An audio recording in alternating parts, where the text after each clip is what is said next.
It just felt like I could never control how I was feeling. And that went on for 10, 15 years of feeling like that. I've had so many better days since coming off the pill. I feel lighter. I have more energy. Birth control does have a lot of negative side effects that we weren't told. It's sad that there's not enough awareness around this topic. Hi, everybody. Welcome back to another episode of She's in Sync. I'm super excited for today's episode. I feel like I say that every week, but this week it's extra exciting because this is my first episode with a former client of mine who has been kind enough to come on and chat about her experience. And her name's Kimberly. And we just finished working together. We worked together for, I want to say, a little over 5 months, right? And she came to me, she'll go more into her story, but really what Kimberly came to me for was wanting to safely come off of birth control and being really apprehensive and nervous about painful periods coming back, mood swings, low libido, tons and tons of symptoms that previously happened before starting birth control. And she was on it for a really long period of time. And so there was a lot of fear associated coming off. So that's where she sought the support of an expert, and she was a joy to work with. So I think a lot of you can relate to her story, which is why I'm so glad that she agreed to come on. So welcome to the podcast. Thank you. It's good to be here.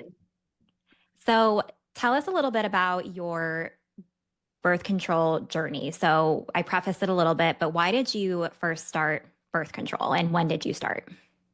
So I started when I was about 15 or 16. I was put on birth control. I probably only had cycles for like 6 months to a year. It wasn't that long, but I remember calling off school, not going to work, like taking Midol 6, 7, 8 times a day, heating pad. I did everything. And we went to my OBGYN, and her first thing was, let's go on the pill. And my mom was a little hesitant because, a 16-year-old on the pill, she was a little nervous about it. But we were like, okay, that's the cure. We're going to get you on the pill and you're not going to have painful periods. And the thing about that was kind of, I guess, something I didn't realize until I got into my late 20s was I wasn't even having a cycle at all. So like you'll have the fake bleed where people take the pill for 3 weeks and then they'll come off, or they'll have like the little iron pills. I was taking it continuously. So I had zero bleeding at all for almost 15 years. So that's why I was so nervous to come off, because I'm like, I don't even know what a period is, even like a fake period.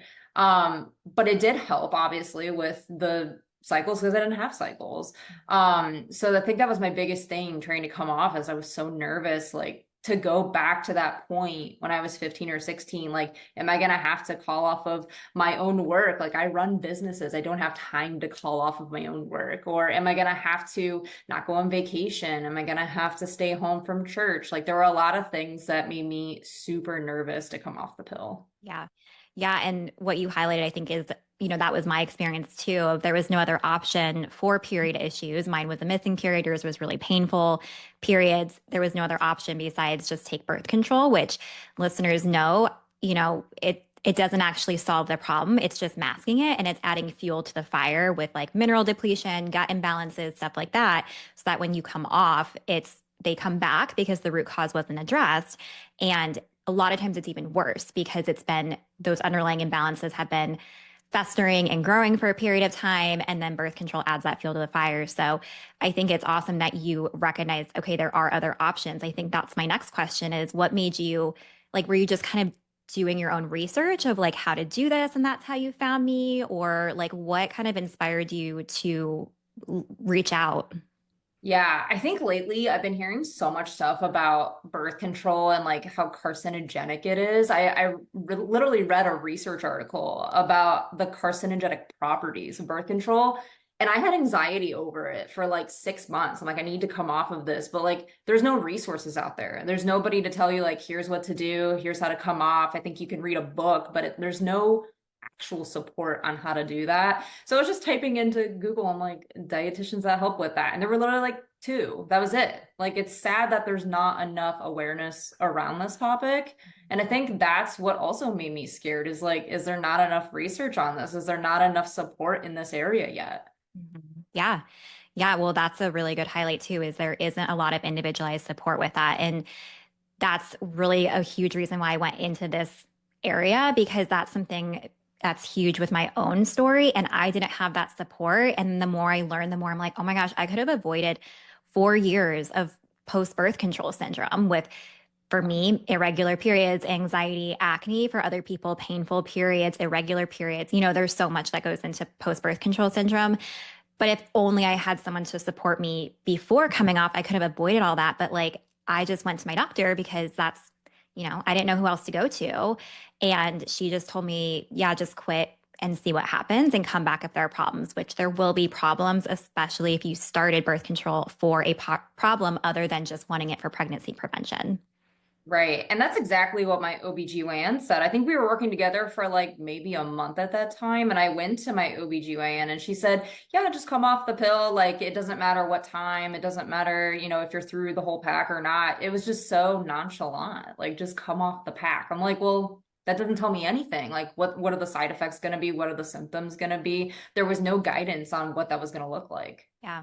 Yeah. And unfortunately, I mean, I talk about this on social media a lot, and it's not to bash other medical providers, but this is where having a specialization and working with different people in your support system and healthcare team is so important, because doctors, they know what they know and they don't know what they don't know. So they aren't experts in coming off birth control. There is a method to doing that so that you can get to the root of those hormonal imbalances and safely transition and have a smooth experience versus when they say just quit and see what happens, things are going to happen. And that's why a lot of women have nightmarish stories and then they tell other women, and it's on Reddit and it's on Instagram about all these horror stories. And then other women are like, oh, well, shit, I don't want to stop then because like that is going to happen to me.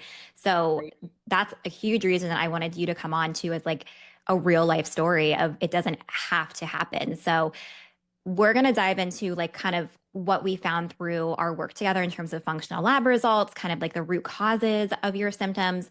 But first, I would love to, you and I were chatting a little bit before we got on.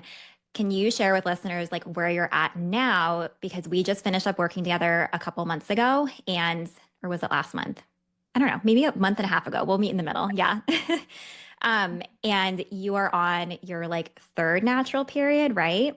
Mm. Yeah. So I'm crazy. You know me. I like to track everything and I'm like OCD type A. I think that's just how we all are, like females. We're all Yeah. uptight. Well, and But you're also a dietitian too. So yeah. Kimberly's a dietitian as well, and she does some other things too, but we're also very type A and yeah, over the top sometimes.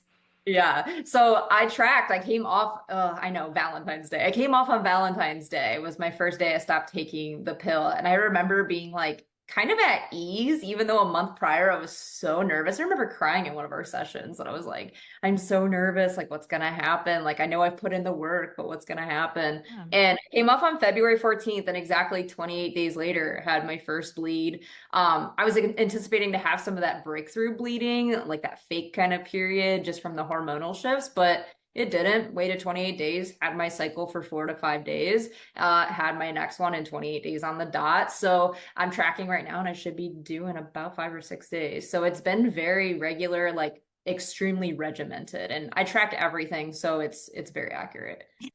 Yes. And the other thing you track is that you're ovulating, because a Yeah. huge thing that I want women to know too is even if you're bleeding, you may not be ovulating, which you have to be ovulating and bleeding to be having a real period. That's why when you're on birth control, you'll hear us talk about it's a fake period. It's not a real period because you're not ovulating. But women were so disturbed by not bleeding when birth control first came out that they created those sugar pills, which creates the artificial bleed, but you're not ovulating. So you're not having that true hormonal cycle that you would have without being on the pill. So you were tracking that and you were ovulating. So Yeah. you did like the temperature and the cervical mucus and all that kind of stuff. So that's really good data too, because I want people to make sure that their hormones are aligned to ovulate post coming off the pill. Yeah, and it's always around the same time, 12 to 14 days after. So it's very regimented within that cycle time. Yeah. So I know a lot of people listening are, have come off birth control and they are having irregular periods. And so this is a testament to it doesn't have to be like that. This is where having that specialized care is so, so, so important, and really hitting the nail on the head with like what your body needs versus DIYing it, chat GPTing it, Googling it, or going to your doctor. Because again, unfortunately, they aren't experts in period recovery or coming off birth control or hormones in general, even OBs. So that's awesome. And they also have been pain-free, right? Versus needing the Midol and needing to call off of work or, not you work for yourself. So needing to step away from work. Yeah, like even when I was 15 and 16, I would have cycles for like 2 to 3 weeks at a time, like bleeding for 2 to 3 weeks at a time and severe pain for at least half of that time. So now it's like 4 to 5 days, and I'll usually have like a mild cramping on one day, and I don't usually take anything. And if I do, it's one Midol for the whole cycle, Yeah. which is insane. Yeah. Yeah. And that was something I know you were really nervous about what would happen. And it sounds like it's been pretty smooth, which especially like 3 months in, like that's awesome. So I'm so happy for you. And you put in a ton of really hard work. So we can kind of go into that next of like what we found that was wrong, because you also had other symptoms. So like we said, your biggest thing was you wanted to transition off of birth control, get your natural period back, make it so that it wasn't painful and life altering. But you also had a lot of fatigue and low libido. I think those were like the main three goals. Were there any other things? I'm trying to remember. There were so many symptoms that were like so interesting. Like I would always wake up with night sweats all the time. And that was something like even during the dead winter time. And we all know Ohio is super cold out here, but I'd wake up like multiple times soaked, like just sweating all the time. Mhm. Or just the extreme hunger. Like I would eat 3 to 4,000 calories a day and I would still be hungry all the time. And it just felt like I could never control how I was feeling. And that went on for 10, 15 years of feeling like that. Yeah. Yeah. So some highlights of the lab. So we always start with a functional assessment and then we do the lab work. So I guess before we even get into the labs, like one big thing I noted from our assessment was that based on your exercise load, you definitely weren't eating enough. And so that was something we hit right away of boosting up specifically like carbs and fat, because you had done, like weight training and you were doing CrossFit and like some really intense stuff almost Yeah. every single day. And that is going to, it exercise is a good stress on our body. But if we're doing too much of it, especially if we're under fueling unintentionally, it's bad stress on our body. So we started talking right away about how to incorporate more nutrition, how to bump up your calories, because that also was leading towards not only hormonal chaos, but low energy and low libido. And there was something else I was going to say with that, but like for sure, the being overly Fatigue. hungry. Yeah. Yeah. And the fatigue. I mean, there were days that I would sleep 10 hours a night and I would take a nap for 2 hours during the day. So, I mean, if you're thinking of a 24-hour period, I was sleeping half of the amount of time in a day. Yep. And again, you run your own business. And even if you didn't, you're just being a functioning human. Like that takes a lot of time out of your day. And I know that was the big thing you wanted to work on is just having more energy too. Yeah, Yep. exactly. So we did the opposite of what a lot of people consider healthy, but for you, what was healthy was increasing calories and backing down on exercise, which I know that was like the exercise one, I think was the hardest for you. The increasing food you were fine with, but the backing down on exercise was really hard, right? That was probably the most difficult. If anyone's a CrossFit junkie like I am, you know it's kind of like a community. If you don't go, 6, 7 days a week, they'll text you, "Where are you? Why haven't you been here today?" It is very much a community. So when you skip days, it feels like you're letting your teammates and your community down. And that was really difficult. Yeah. How did you navigate that? Because I'm sure a lot of people can relate, whether it's CrossFit or a different form of movement. Yeah, some days I would still go to CrossFit, but I wouldn't do the workouts. I would just walk on the treadmill, do lighter activities or stretching instead of actually doing the workouts. So I'd be a little bit more in tune with my body. And I think too, that's gotten easier now that I've come off the pill because there are times throughout your cycle you do feel more energy and less energy. And it's not to say fatigue necessarily, you just feel different. And I Yeah. think kind of helped in navigating that too. Yep. Yeah, and we're going to have an episode in a few weeks about cycle syncing your nutrition and your workouts. So that'll be good for all of you who are like, wait, what? Like I should be working out differently or eating maybe differently a little bit depending on my cycle. That's a cool thing that we're going to be talking about. But yeah, really being more in tune because we aren't a 24-hour clock. And, that is a lot of stress on your body. So I love how you modified that, where you kept the community piece of still being involved with that, but also modified it and maybe didn't push so hard because you don't need to always push super, super hard for it to be healthy for you. Right. And we don't really do weekends anymore. We used to do Saturday and Sunday workouts, and now it's like, okay, we walk our dogs on a Saturday or we'll go for a hike on a Sunday. So it's not like those types of workouts where you're so out of breath, like you feel like you're gonna pass out type feeling. Yes. Yep. I love that. So your mentality, I think, around movement also improved and kind of shifted a little bit because that's really hard. I mean, I've been there too, where I've had to back down on exercise to get my period back and to heal my hormones. And that was a huge piece of my identity too. I was a former fitness instructor. So yeah, I mean, that's super hard. So you did a really good job of figuring out what worked for you with that for your health. Yeah, yeah, it's definitely a lot better. Yeah. Yeah, good. And sometimes this is temporary too, right? So like you've modified where you're like, okay, like on weekends, like we do other forms of movement, which maybe you previously didn't feel like were enough, but now you realize are. And sometimes you can get back up to like that same movement load as long as your body is healed and fueling properly. So that's another thing I talk to people about too, is like this may just be a temporary thing, not necessarily longer term, or maybe it is, depending on the situation. Right. I think we've all like learned that you have to sweat really hard or breathe really hard or get your heart rate up to like 150 or something to feel like you're having an actual workout. And that was really hard to navigate at first. Yep. Yeah, the just do it mentality, like the always push and do it the hardest you can type of thing. Yeah. Yeah. So we started working on that right away. And then what we found with your labs was a couple really big key points I want to highlight on. So, first and foremost, your high free copper was, or your copper was really high. And what that means with high free copper, when it's too high, it can cause a whole host of symptoms. But for you, that was a huge contributor to your fatigue, your just how tired you were, some mood stuff. If you have a history of painful periods, that definitely can be a contributing factor to it because it is an essential mineral, but then it causes inflammation if in excess.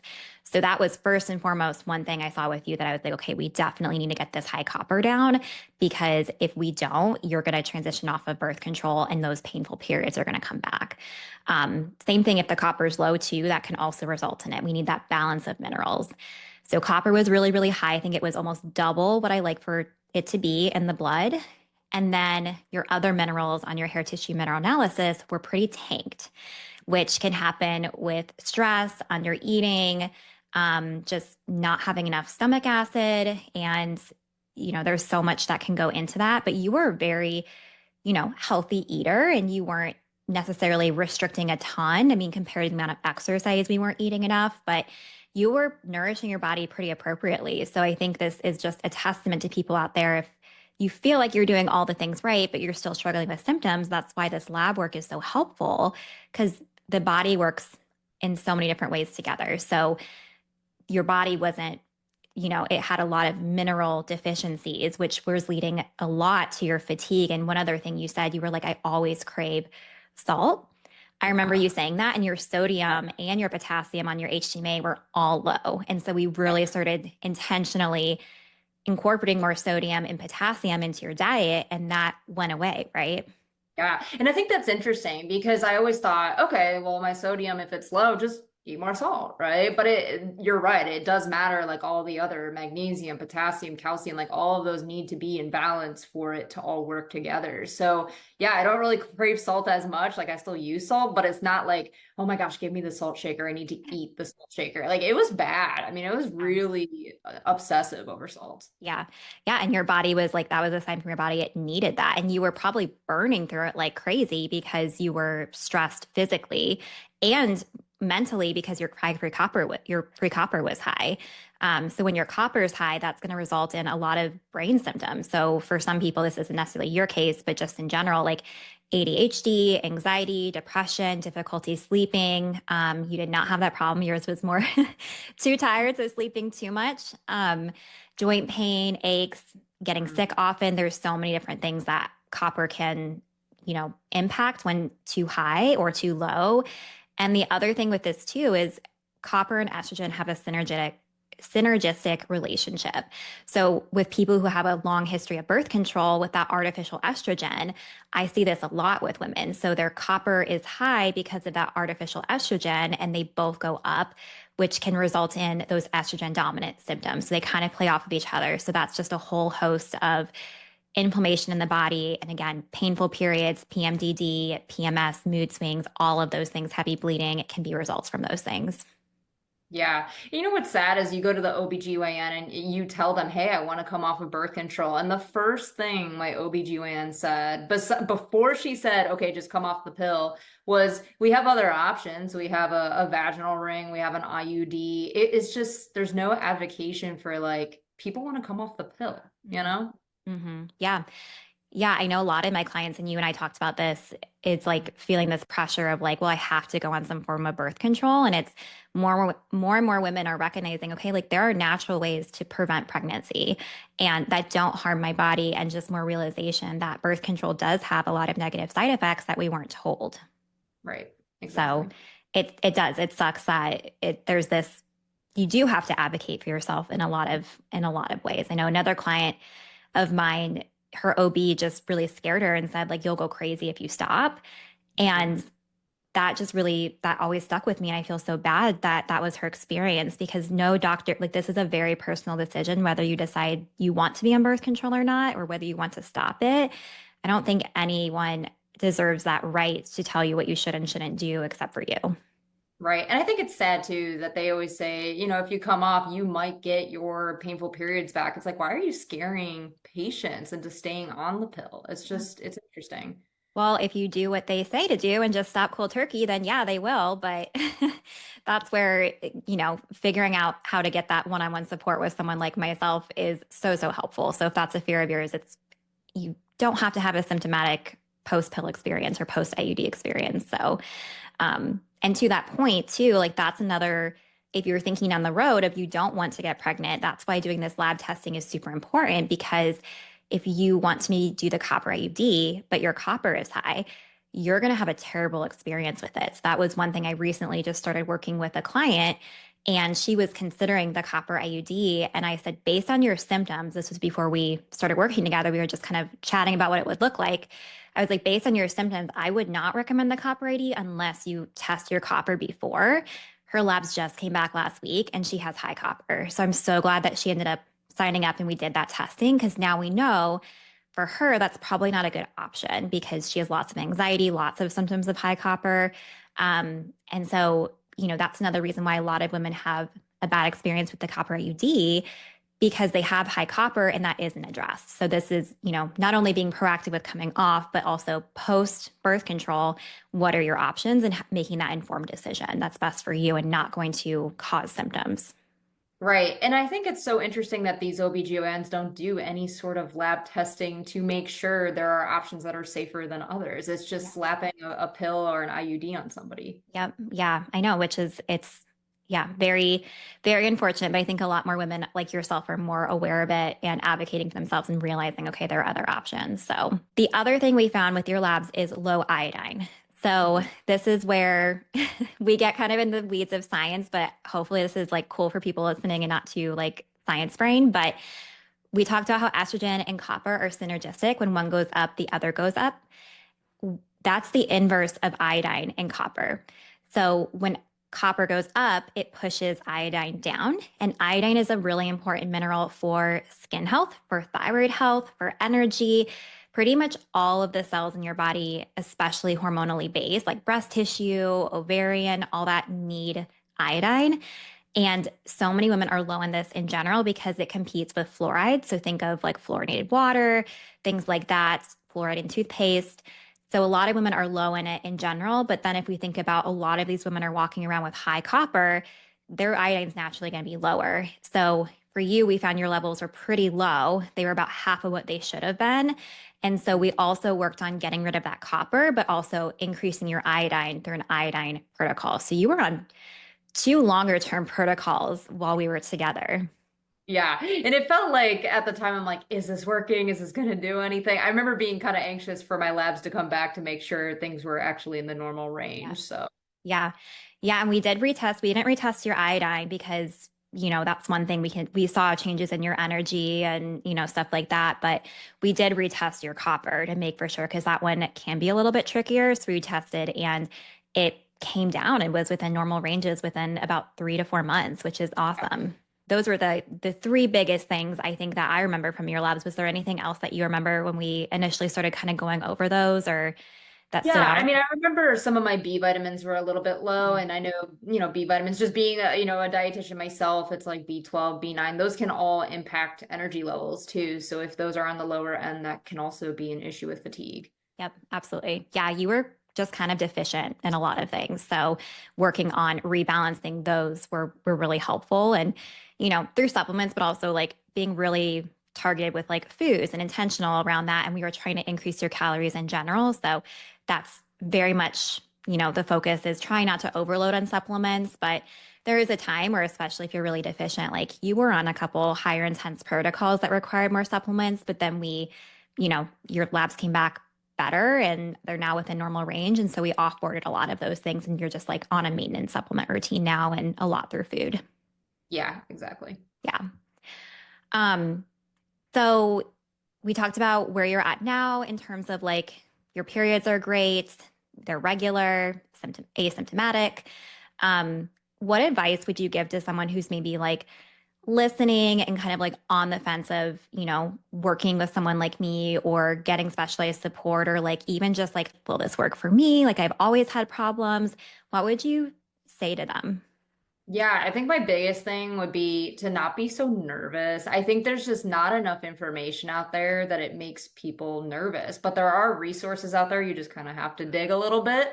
But I think if you're getting the push to want to come off, there's only good things that can happen. Like I've had so many better days since coming off the pill. I feel lighter, I have more energy, I just feel normal. I don't feel like I'm extremely ravenous all the time. I'm not having the, night sweats anymore. There's just a lot of things that I didn't realize were so bad until I came off the pill. And I think like reaching out to somebody that does individualize things like you, it's so much better so you can get that individualized approach that you're probably not going to get at an OBGYN that's going to spend 10 to 15 minutes in the Yeah. office talking to you and that's about all you're going to get. Yep. Yeah, absolutely. And I appreciate you saying that because I think that is, a big thing for people of just the fear of it not working, the fear of it not working for me, the fear of it, like, is this the right decision? So sometimes you just have to take that leap of faith. And that's also why, you and I met for a discovery call too, like just to kind of answer some questions and make sure it was the right fit. And that's why I really want to offer that because it is an investment in your health financially, emotionally, time wise, and it requires commitment and just thinking long term game. Like that's really is worth it for so many people versus trying to figure it out and then suffering with symptoms for so long. Right. And I think just the support goes a long way. Like you can't just reach out to your OBGYN whenever you feel like it. And they're not as much support as you wish they were. And as much as I would love that my husband's a good support system, he knows nothing about female health, let's be No. honest. So, there's just, you need that support in your corner too. On the Yeah. days where, you're having a mental breakdown where you're like, I'm so nervous, you need somebody to back you up in your Yeah. corner. Yeah.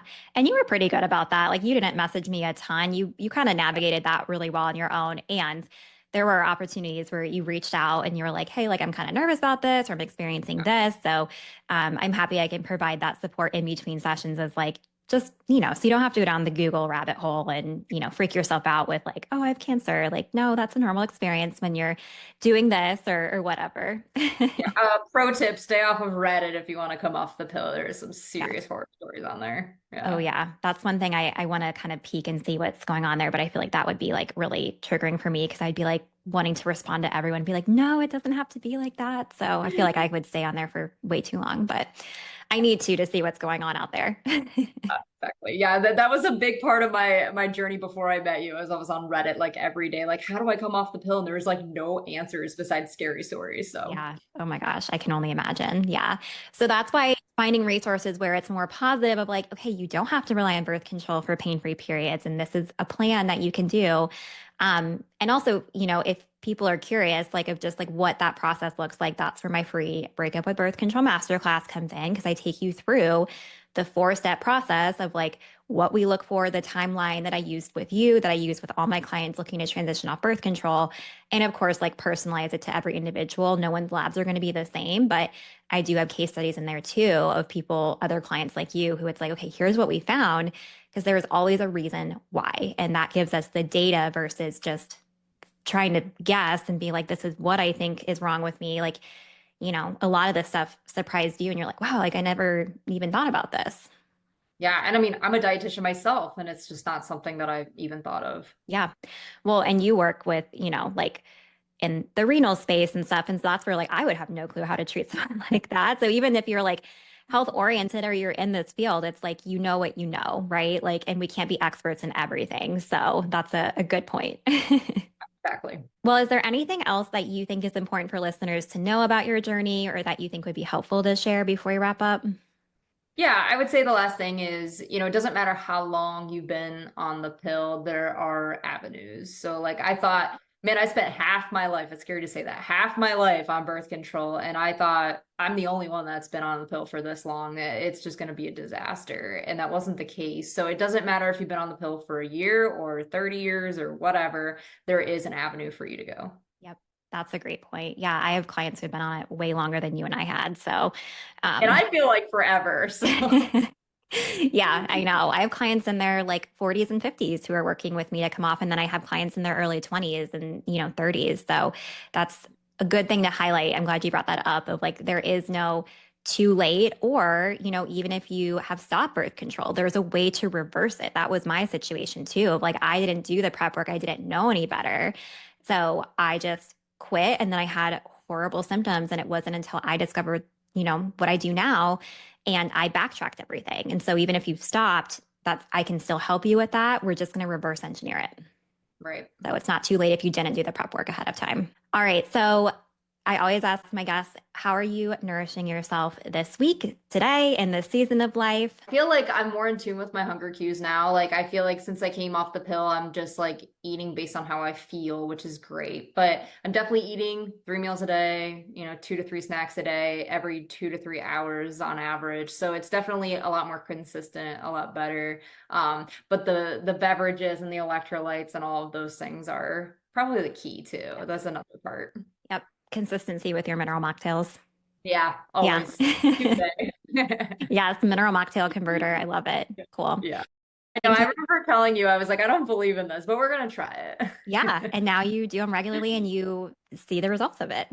Yeah, exactly. Yeah, I know that's a fun thing too, where it's like just drinking a fun beverage can make such a difference in your mood and your energy and your symptoms. So I love that. Well, thank you again so much for coming on. This is going to really hit home for so many people. So I really appreciate it. And for those of you listening, I'm going to try and get more client testimonies on here because I think it is so helpful just versus me telling you guys to have that real world experience. So if there's any other specific topics or things you want me to bring on, feel free to message me on Instagram. And if this episode was helpful, please leave a 5-star review and an actual review on Apple if you can. It really would be so helpful. And we know that this information is so important to get out to as many women as possible. Like Kimberly said, there's just so many women don't know that this exists and this type of support exists. So if you leave a review, it really pushes the podcast out to more people. It's not just a vanity thing for me. It's truly to help